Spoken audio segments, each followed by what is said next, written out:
Welcome to the HMO Property Show by investors for investors. Brought to you by the HMO Property Co, Australia's leaders in impact investing. Investments made with the intention to generate a measurable, beneficial social or environmental impact alongside a positive financial return. Catch us weekly as we discuss all things cash flow positive property investing. Welcome back to the HMO Property Show. I'm your host, as always, Mr. Neil Gibb, and today I've got the unstoppable property developer, Mr. Joseph Macri from Rise Up Property. Joseph, how are you going? Hey Neil, going great, mate. How you going? Going very well, thank you, mate. Very well indeed.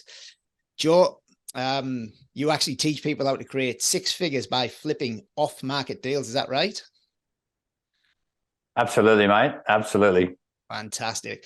So what's been happening quite a lot recently is a lot of people are reaching out to me and they're asking me questions on how to get into real estate, but they've got no money and they feel like they can't do joint ventures with the people because they don't have enough credibility. So I thought I'll reach out to my good friend Joe Macri and record a podcast on exactly how people can access other people's properties without any money down or very little money down, and then all sell them properties to property developers like you and I. Yep. Make a nice little tidy profit on the outside. How's that? Good on you, Neil. Love it, mate. Yeah, absolutely. This is it's pretty much the missing link, mate, to the property game. So many people think, I want to do development, I want to get involved, but I don't have, 100 grand, 200 grand, 300 grand, a bottomless pit of money, or they don't feel they're credible. I don't know what to do. I don't have a network. I don't have connections. That's why these off-market deals are just so good.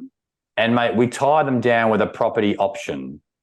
So that's the missing link. So most people are familiar with, buying property from realestate.com.au or domain. Get on there, find a property, talk to an agent, maybe you go to auction, you end up buying a property, you've got to put down a sizable chunk, 10%, 20%, get the finance. You're tied in.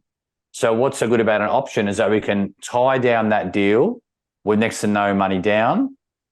And then once you have that property under option, the ball's in your court. So you can on-sell it to a developer, as you mentioned, Neil, or you can go on to find money partners, do the project yourself, or you can just go and do the project yourself. So it really leaves you a lot of really good avenues once you sign that deal. Yeah. Yeah.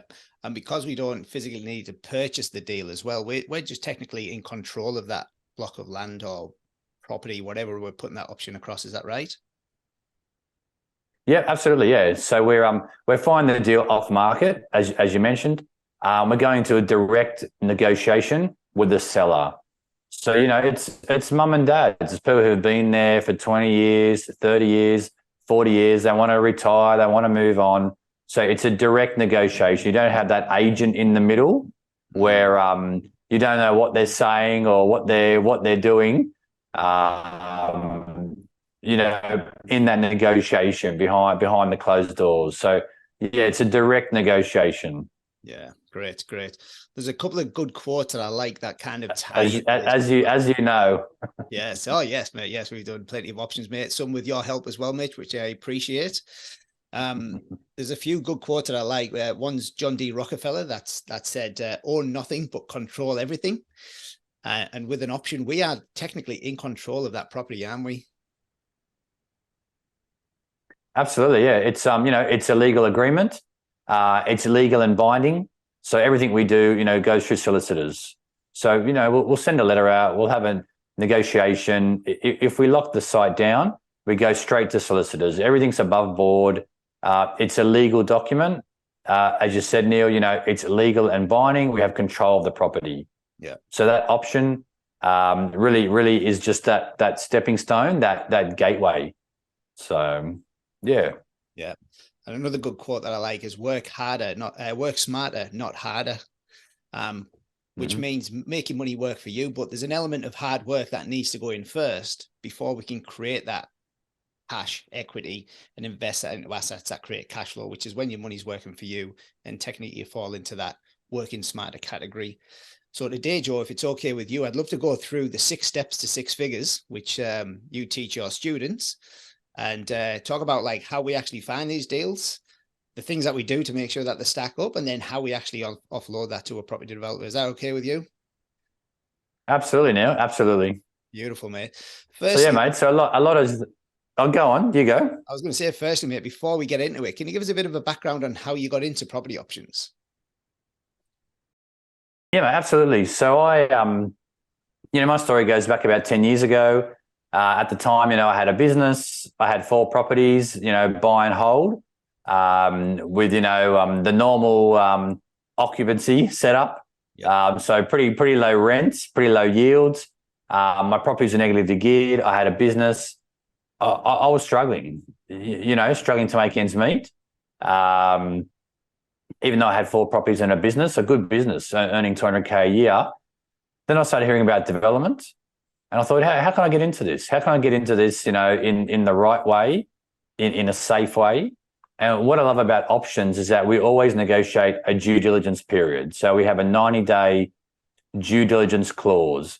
That means we've got 90 days to have a look at the site, to assess the site, to decide if it's feasible, if we want to proceed or not, which I really love. So, if you go to an auction or buy a property from a real estate agent in the traditional way, you're sort of scrambling. You're doing your due diligence. You're spending money.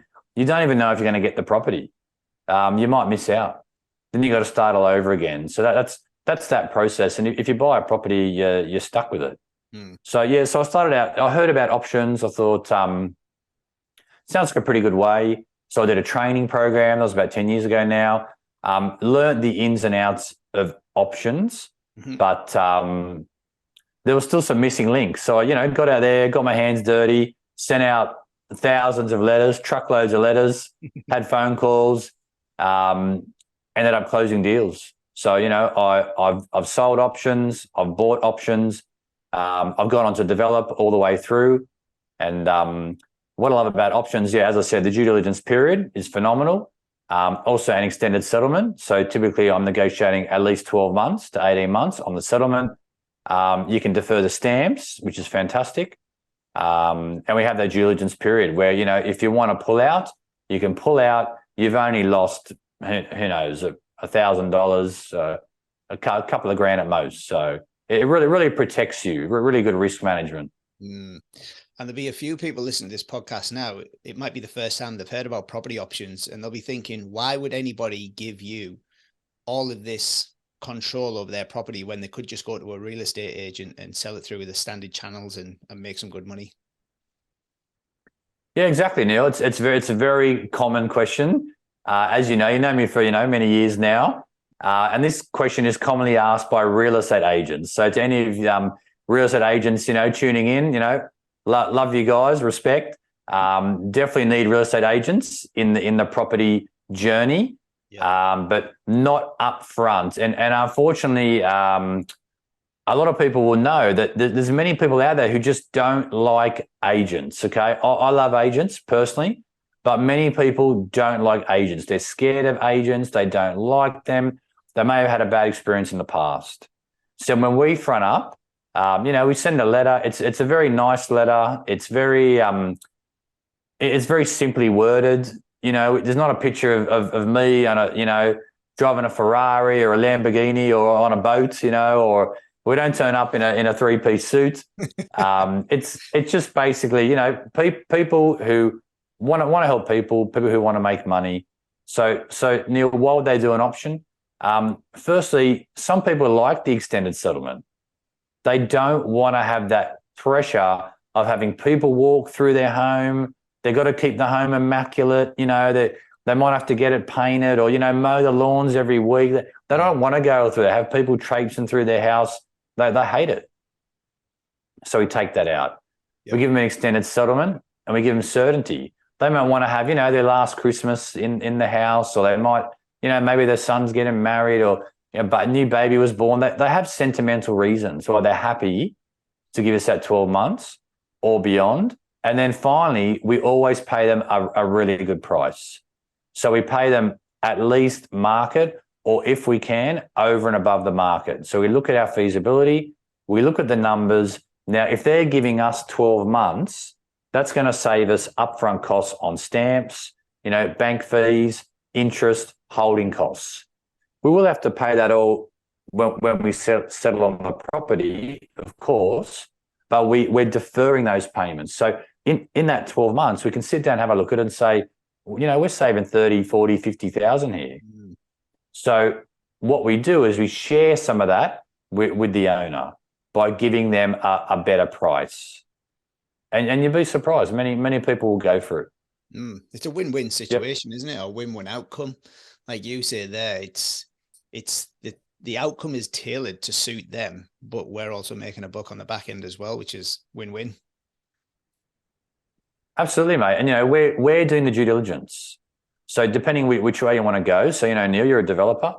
Like myself, I'm a developer. So we're going to invest money into that site. We might invest 10 grand, 20 grand, 30 grand, 40 grand in trying to get approvals, trying to get a DA, trying to get permits. We might do all that. Now, if we decide to walk away from the deal, they get all that investment. And many of these people who are sitting on these properties, they can't afford to develop themselves. They just can't. So we're doing all that for them. Or in some cases, people who just want to flip a property. They say, look, I just want to tie down a property. I want to flip it for a profit. They don't need to do any DD because they will pass that property on again to a developer like you or me, and we'll do the DD. Yeah. So it's a win-win all around. So let's look at the risk of there as well, Joe, because we've got the property under option. We spend, I don't know, $15,000, $20,000, $25,000 on a DA. Let's say the DA gets rejected. That's essentially 20 or 25K down the drain. Now, people might think, well, that's a lot of money to lose, but let's look at it from the other point. If we buy the property, we apply it to the bank, we put 20% down, we pay 40, 50, 60 grand in stamp duty and the holding costs and the 20 to 25K, and it gets rejected.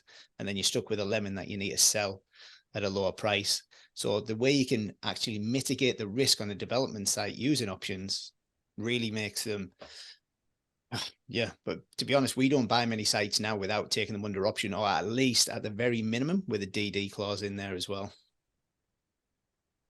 Absolutely, mate. Yeah, I agree with you totally. So, one of my clients, about 2 years ago now, he was looking at a site. It was on market. It was with a real estate agent. The agent said, don't worry, mate, this is your deal. He spent 100 grand on DD, and then the agent sold to someone else. And there was no callback, So, Neil, it really is a great tool for risk management. So we would hope we wouldn't get in that situation where we put in 25, 30 grand and the thing got knocked back. But you'd at least have to put up around about the 5 to 10K, talk to your town planner, get some engineering done, do some surveying. You might do some soil testing, etc., and work out, hey, do we want to proceed to the next stage or not? So yeah. When did you get into coaching people through property options as well, Joe? And what sort of results are your clients getting or your students getting? Yeah, mate. Yeah, that was about 8 years ago now. So as I said, I was working with someone else. I did their program. I did coach and mentor thousands of people across Australia, and I realised that they weren't getting results. And I started to see there were a few flaws in that program. So that's when I started to generate my own. So not only did I have my own journey, my own success, I had the benefit of seeing other people go through it. So at the time, I would have been looking at easy 10, 20 deals a day on a daily basis, all across Australia. And I saw the common mistakes, the common pitfalls. One of the biggest mistakes I saw, Neil, is that it was just too complicated. People made it too complicated. The way it was taught, the way it was educated. And I thought, if I can make this very simple, make it very, very simple, strip out all the fluff, people can execute, people can get out there and get it done. And that's why I had that 6 steps program. So to stop people focusing on, what roof tiles are we going to put on? What color are we going to paint the front door? Doesn't matter, guys. Like, why don't you put a slab down first or find a site first? You can decide what color to paint the front door. 3 to 6 months away. So, yeah, just sort of the human brain. The human brain will look for ways to stop you, look for ways to keep you safe. So that's a big part of my job, is making it very simple, very easy, so people can take action, get a little bit of a result, and then build on that. More action, only focusing on what they need to focus on at the time. Yeah. And what I did notice when I joined your coaching course as well, Joe, was there's a strong emphasis on mindset. How important is mindset in being a property developer? Yep. Mate, extremely important. So I don't know about you, how much news you watch or you consume, but I have a bit of a look in every now and again.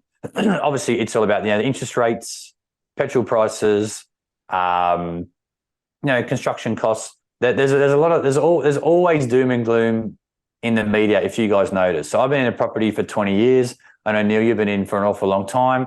So what actually happens when the market's going up? The media says, "Oh no, the market's too hot. You will never be able to afford a property." When the market's going down, what does the media say? "Oh no, the market's crashing. You need to sell." It's just ridiculous. It doesn't matter what's happening, whether it's up or down. They always have a negative spin on it. Yeah. So, as a developer, you really need to have that positive mindset. Someone who's been in property as long as me, over 20 years, I hang around with people who've been in it for 30 years, 40 years. We all know over time, it always goes up. It may go like that, up and down, maybe a bumpy ride, fair enough. But over time, it always goes up. Yep. Okay. And that's part of what I love what you do, Neil, because you're sorting out people from that cash flow perspective. So most people who have the cash flow covered, they're happy to invest or they're happy to develop because they know, I've got cash flow coming in. I've got my basics covered. Whether the market goes up or goes down or goes sideways, it's okay because I have that cash flow to keep me going. Yeah, that's it. Yeah, that's it. And whilst interest rates have gone up and some of our clients' cash flow has come down, they're still in the positive, so that none of them are really struggling and having to cut back the way that they live at the minute because the portfolios are still cash flow positive, which is what I love about the HMO. Yeah, absolutely, mate. Let's get into the 6 steps to 6 figures, Joe, because that's where the real meat of this is going to be. Hey, so mate. Step 1, market research. And it's a big step. What are we looking for? Where do we look? And how do we look for it? Love it, mate. So these 6 steps, as Neil has called out, so in order: market research, deal hunt, do your feasibility, do your due diligence, lock that site down, and then flip the deal for a profit. Okay, so that's essentially those 6 steps. Now, first step, market research. It's number 1 for a reason. It's critical. And as you mentioned before, Neil, some people buy a property, settle on it, and then they come to you or me and say, "Oh, what can we do with it? Can we do a HMO here? Or what can we get on? Or can we do it's ridiculous. Can we do a duplex or a townhouse?" It's like, it's too late, guys. You got to start with the first thing first. So the market research, the way I teach it, very, very simple, very, very strict out. So essentially, we're looking to find an area where there's a demand, where people want what we intend to produce there. So do they want duplexes? Do they want townhouses? Do they want land subs? So we're looking in the market for the last, say, 3 to 6 months and seeing what's moving. What's moving. We're not going to go and build townhouses in an area where people want house and land packages. We're just not going to do that. We certainly don't want to be a trendsetter. So we don't want to be the first person to do something in an area. We're looking at trends. What are the trends? What's moving? What does the market want? And do we contact real estate agents to help with this market research? You can do. Yeah, typically I would do, my own research. So I would either just very simply go to something like Domain or to realestate.com, look at the sales history, and then dig down into that. We might have a bit of a look at Google Maps, see what's happening in the area. You can talk to agents. Again, to my agent friends, no hard feelings. But agents will often say, almost like what you want to hear. Like, it's a great time to sell. It's a great time to buy.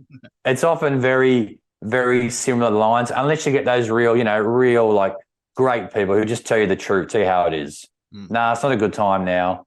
Not a good time to sell. Not a good time to buy. But you definitely want to speak to agents. You can get some assistance from them, but you want to do your own research and look for those cold facts, like cold, hard, concrete facts. So, yeah. What are the websites are we using apart from realestate.com and Domain to get this market research? Have you got any sort of golden nuggets that you refer to? Yeah, mate, no, I don't. They're the main ones. So I just try to keep it, as simple as I can. Like, some people will go to other softwares, they're all good. It doesn't matter what system you're using. Every system has its flaws. So some people will say, "Oh, I use this, I use that. It's amazing." They're all flawed. Okay, yeah. They're all flawed. So as long as you acknowledge that, you can use whatever you like. Yeah. Right. So we found a suburb. We know that, for instance, we want double story, 3-bedroom, 2-bathroom houses. How do we go around looking for that deal? What's the next steps there?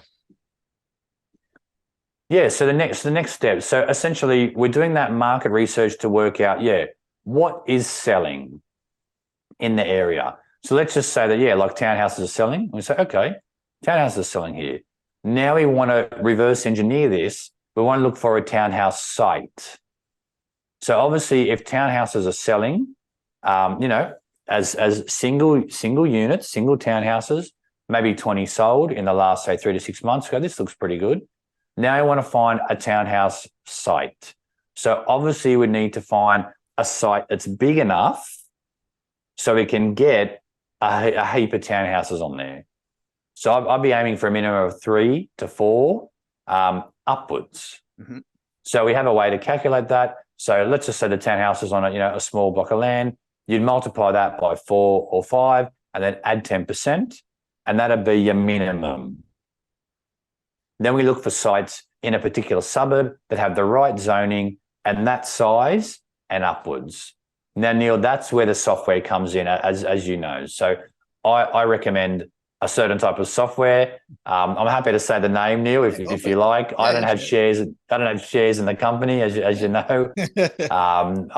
I don't get paid for this recommend, but it's called Stash Property, guys. So it's a fantastic software. Now, I've seen them all. I've used them all. I used to hold a master license for Price Finder, Australia-wide. I've used RP Data, Archistar, the whole gamut. I've seen them all, tested them all, use them all. So for what we do, we love Stash Property. So we've grown actually quite significantly, Neil, as a group since you came on board. We've got over 160 clients now, mate, all across Australia. We've grown significantly, and we all agree. Some people are still hanging on, to their RP Data or whatever. They're in love with it, but Stash is definitely the way to go. Yeah.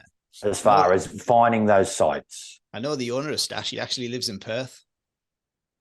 Yeah, fantastic, mate. You had a meetup, didn't you? Yeah. I think you told me you had a meetup. Yeah, I've met him a few times. I might try and get him on the podcast, actually. Yeah, mate, should do.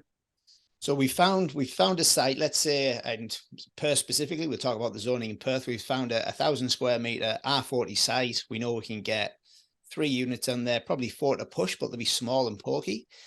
What's the next steps? How do we actually find out if we can get that site? Yeah, mate. So a big part of my system is that, we're playing the numbers game. All right. So this is off-market property. So Neil, you sat there, you're on your computer, you've used the software, you found this site and you go, this looks amazing. All right. So what you don't want to do is fall in love with that site, like is what many people do. Yeah. So don't fall in love with it. It's just another site. Now, how do we approach that property? We send a letter out. So in my program, I encourage all my clients to send out minimum 100 letters a week. That means they're on their computer, on the Stash, identifying 100 sites a week, just like the one you said that looks good. Mm-hmm. they send those letters out, and then they wait for the phone calls to come in. Okay. And if you think about Australia, you know, if you look around, and say your street, your neighbours, your family, your friends, the Australian statistic is that people move house about every 7 years. Okay. So you're sending those letters out, 100 letters. You know, you're gonna get about, you know, 5-6 phone calls a week. Yeah. Oh yeah, this sounds interesting. I got your letter. And you go from there. And then once we sent out 100 letters. I've done them where I've sent out 500 letters and had no phone calls, and I've done them where I've sent out 50 letters and got 5 phone calls. It really is a numbers game. I know. It's just luck of the draw, isn't it?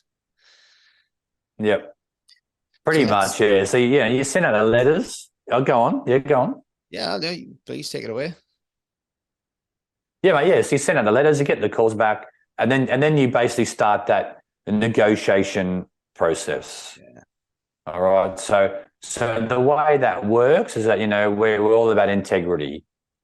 So I call it trust-based selling. We're not there to get, you know, undercut them or, you know, to lie to them, cheat and steal. You want to form a relationship. You want to build rapport, form a relationship. You'd find that these people are actually pretty intelligent. They know a lot about their property anyway. And you start the dialogue and you see if you can close them on the option deal. Yeah. Let's say we send out 100 letters. Mr. and Mrs. Smith from 10 Burt Street contact us. And they're open to a conversation. Do we do the numbers on the site before we go to that meeting, or do we go to the meeting, negotiate what they want, and then come back and do the numbers after that? Yeah, so I use a phone call system so to close these deals. So some people say door knock, some people want to have a meeting straight away. Good idea, mate. Yeah, always keep a glass of water there.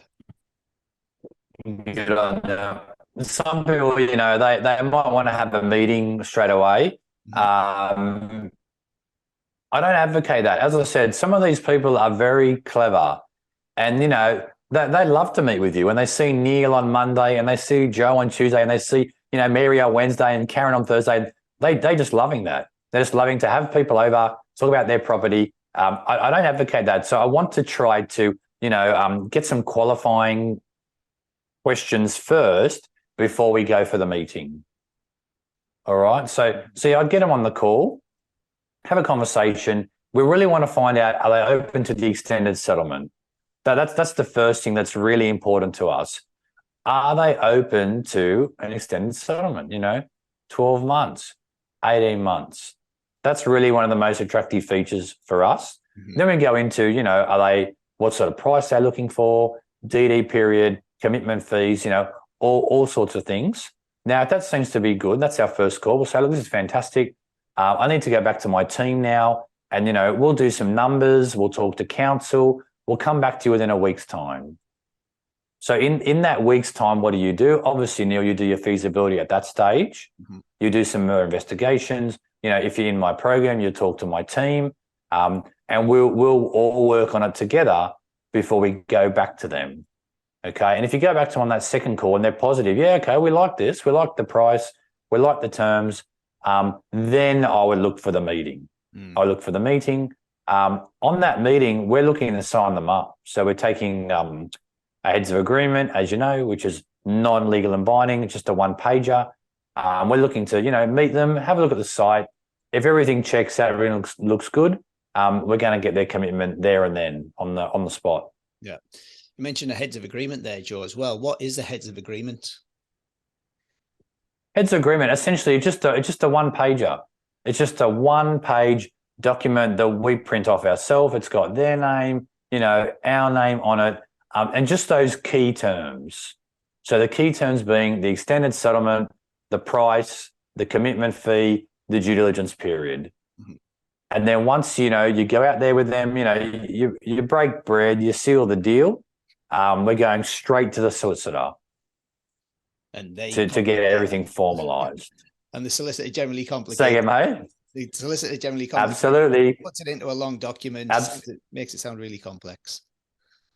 Absolutely. So, from our end, um, we're using one of the best listers in the country, as you know. He's out of Brisbane. He has network all across Australia. Set up, but then you've got the seller. So they're going to have their solicitor. Now, the solicitor's job is to make sure everything's fair and everything's above board. But some solicitors, for some reason, they want to, make it as complicated as they can or as difficult as they can. Unfortunately, some solicitors don't know about options. So they're talking to their client as if it's a standard contract. That's when it's our job, Neil, or your job, to have such a fantastic relationship with that seller that you can go to the seller and say, look, we both agree on this. We know what we want to do. You're happy with the deal. I'm happy with the deal. Your solicitor is just trying to create problems, sometimes for the sake of it. Maybe they want to run up the bill. We don't know, right? We've had many people, many sellers working with us. They've changed solicitor. They've identified it. Like their solicitor just becomes too negative to the process. Mostly, I think it's because of ignorance, because they don't understand an option. They get fearful, or they heard something. Oh, an option. So-and-so got ripped off by an option 10 years ago. So now they put a big cross against it.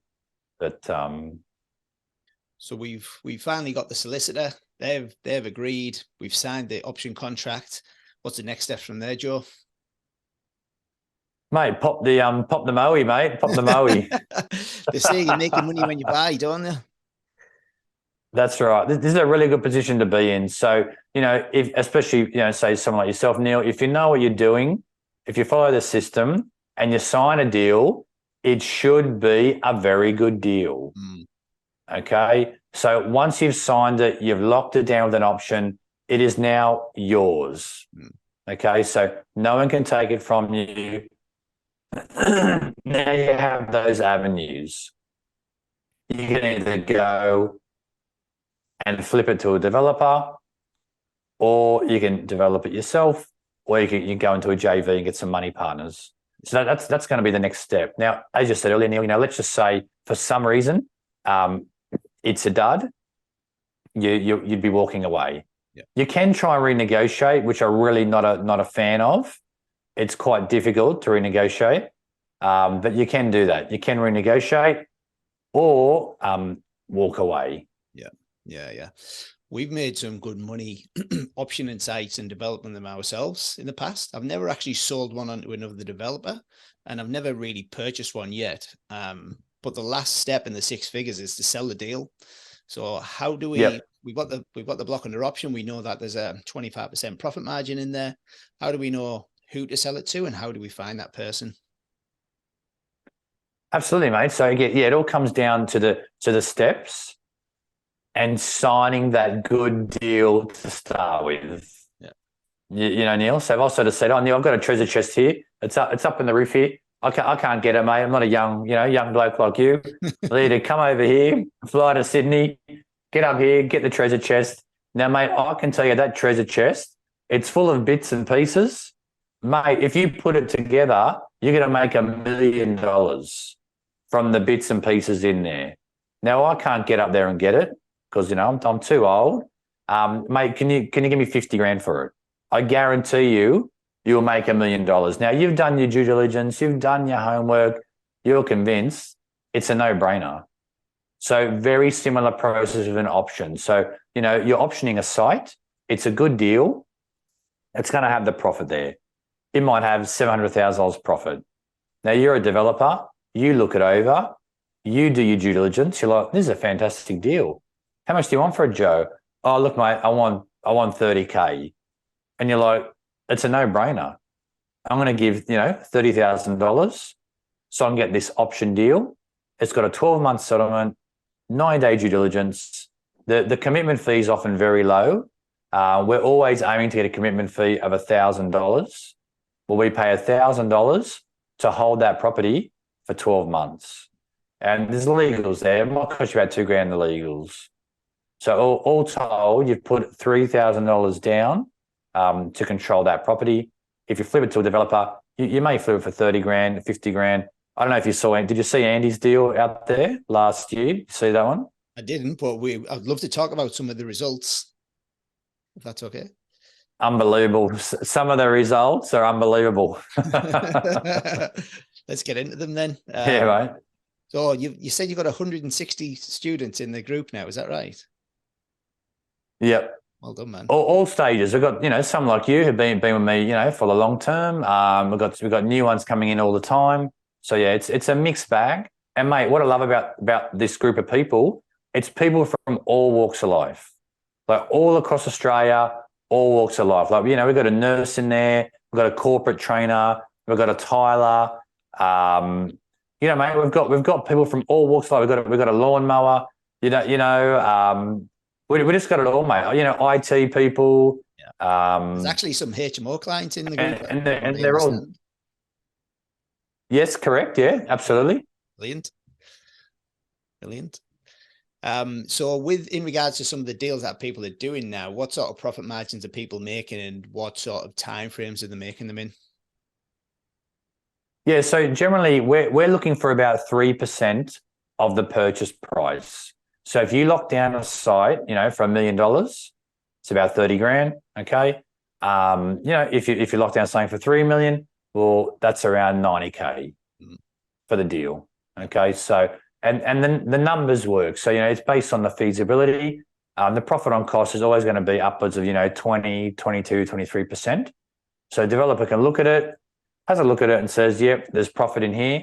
I'm happy to pay that option fee to you to get this deal. Like Neil, one of the hardest parts of property development is finding a site. Yep. Finding a site, finding a good site. So, we're doing all that hard work for you. We're out there finding that site.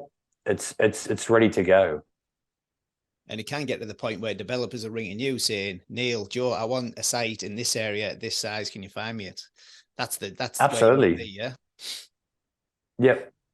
Yeah, it's the art. It's that art of negotiation, and doing the work. Like as you said earlier, doing that hard work. What's the hard work? Sending out the letters. Yep. Sending out 100 letters a week. That's the hard work. It takes about 10 hours. If you can do that, keep up with the training, everything else just falls into place. So it's only a matter of time. Yeah. What's your more successful student earned in the way of profit from property options? I'll tell you because you're asking. You're a good bloke. But before I tell you, as you know me for long enough, I'm not out there spruiking these sort of look at these amazing results and here's the top student. This person made this and this person made that, because a lot of people in this space, educators, mentors, coaches, they're doing that. And so for me, I don't ever want to set up that false expectation or unrealistic expectation, in any potential client's eyes. I'm very straightforward. I'm a straight shooter, as you know, Neil. Yep. So, but I do love this story in particular about one of our clients called Andy. I think you do know him. So this guy, he's been with us for a while. He did his first deal earlier last year, and he banked $20,000. And he wasn't particularly happy. He's like, "Oh, Joe, it was $20,000. I thought I was going to make more. I worked hard on the deal. It wasn't bad. It wasn't a bad result. 20 grand. It was about 2.2%. As a factor of the value of the property. That was his first deal. But wait for it, his second deal, he flipped for $400,000. And I just love that. I love that he went from, 20,000, he wasn't that happy, but he learned the process. He learned the steps. He learned a lot about negotiating along the way. And then his second deal, he made $400,000. Now, I'm not putting that out there because, I don't want to be inundated with people saying, "Oh, I want to find those unicorn deals and, I'm going to make $400,000 in the next, 4 days." It doesn't work like that. As you know, Neil, it takes time. You need 3 months, 6 months, learn the system, learn the process, sharpen those negotiation skills, and also to become a real expert in your area. So some mistakes people make is, that's sort of, oh yeah, we're farming in WA, we're farming in Vic, we're farming in New South Wales, just sort of trying to do a little bit here, a little bit there. I don't advocate that. I advocate, finding a patch that you're interested in, farm that patch, become an area expert. So Annie did both those two deals in a similar pocket. Now his second deal, it was a $10 million site, so sizable. Yep. Sizable site, sizable profit. It was challenging, full of challenges, but yeah, he pulled it off. So I was there step by step, walking him through it. But it was an amazing result. Yeah. So one of our guys just done his first deal this week. His name's Sim. You guys, if you're on Facebook, you might see him out there. He's going to bank $50K for that deal. Should land in his account next couple of days. So that's not bad for your first deal, mate. So. Beautiful, mate. And this is the reason that I wanted to bring you on the podcast, Joe, is because I love helping people. I know you love helping people. I can't help everybody because to work with those people need a certain amount of cash or equity available. And I think learning how to use property options and sell them on to developers to make a nice profit is a good way for them to get that chunk of money and then put it into a cash flow producing asset. So, mate, really appreciate you coming on the podcast today and sharing this with us. Just before we go, there's two questions. I'm going to add a third question in there as well. What would you do with $1 million in cash today? What would you invest it in? Well, mate, my money is in projects at the moment. So right now, I'm doing 17 townies in Loganholme. I'm doing 3 townies in Werribee, and I'm doing a 1 into 2 in Croydon. They're both in Victoria. Loganholme's in Queensland. So I'm looking for sites. Okay, so mate, I'm 45. I consider myself young. All right. So I know what I said earlier. We're just playing around, but I'm young. I do Muay Thai 3-4 times a week. I can move. Mate, if I had $1 million in cash right now, straight into projects. Yep. Straight into projects. Because, mate, there's no other way you're going to get that multiple on your money. Okay, so I love what you do. I love the HMO strategy. For me, definitely a great strategy to use if if you have that money where you want to, get that cash flow. Mate. So, put it there, put it someone with like you, an expert, get the cash flow. Definitely important. So for me, like where I'm at, I want to build up my equity. So that's where I'm at. So the cash flow thing, I've got that covered as well. So when you have, both covered, that's when you become unstoppable, mate. Yes. So yeah, $1 million straight into projects. Honestly, I'm looking for my 4th project at the moment. But yeah, mate, that's what I do with it. Beautiful. 100%. Beautiful, mate. What's your favorite book, Joe? Yeah, my favorite book. I love that, mate. Like, I think you know what it is. So it's got to be Influence by Robert Cialdini. Yep. Just love that book. I've read it at least 7, 8 times. I listen to it on Audible. I listen to it at least once a year, just to sort of sharpen me up, but sharpen the saw. But it's just such a good book. Such a good book. Yeah, love it. Yeah, beautiful, mate. Beautiful. Before I ask you the last question, Joe, how can people find you if they want to work with you or be coached by you in the option space? Yep. Yeah, mate. Facebook, definitely on Facebook. So yeah, just either ask you Neil, or they can find me on Facebook. There's a couple of fake profiles out there floating around there, guys. So watch out for those. You're big, mate. But it's ridiculous. But I've got 4,500 friends on Facebook. So if you're looking for if you can't find the real me, if I start messaging you about Bitcoin and crap, it's a fake profile, guys. Block and delete. But Facebook's the way to go. Just send me a friend request, send me a message, say no, Neil, and I'd love to meet you. Beautiful. I'll drop your links into the podcast show notes so people can find you. Last but not least, Joe, what's your favorite quote? Cheers, mate. my favorite quote. All right, so let it come to me. But by far and away, my favorite quote is, talk is cheap. Honestly, Neil, I've known you for a long time. Talk is cheap. Actions speak louder than words, because people always talk, they'll talk themselves up. They'll talk, I'm going to do this, I'm going to do that. Or, oh, Neil, I'm going to come to your house and I'll, I'm going to make a jungle gym out the back for your baby. And it sounds cool, but it's the follow through.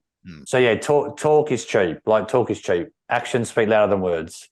Definitely live by that, and love that quote. I don't know where it came from. Beautiful, Joe. Thank you very much for your time, mate, and we'll catch up again soon. Yeah, cheers, Neil. Really enjoyed it. Thanks for listening. Make sure you tune in the same time next week so you stay up to date with all the Cashflow Positive Property updates.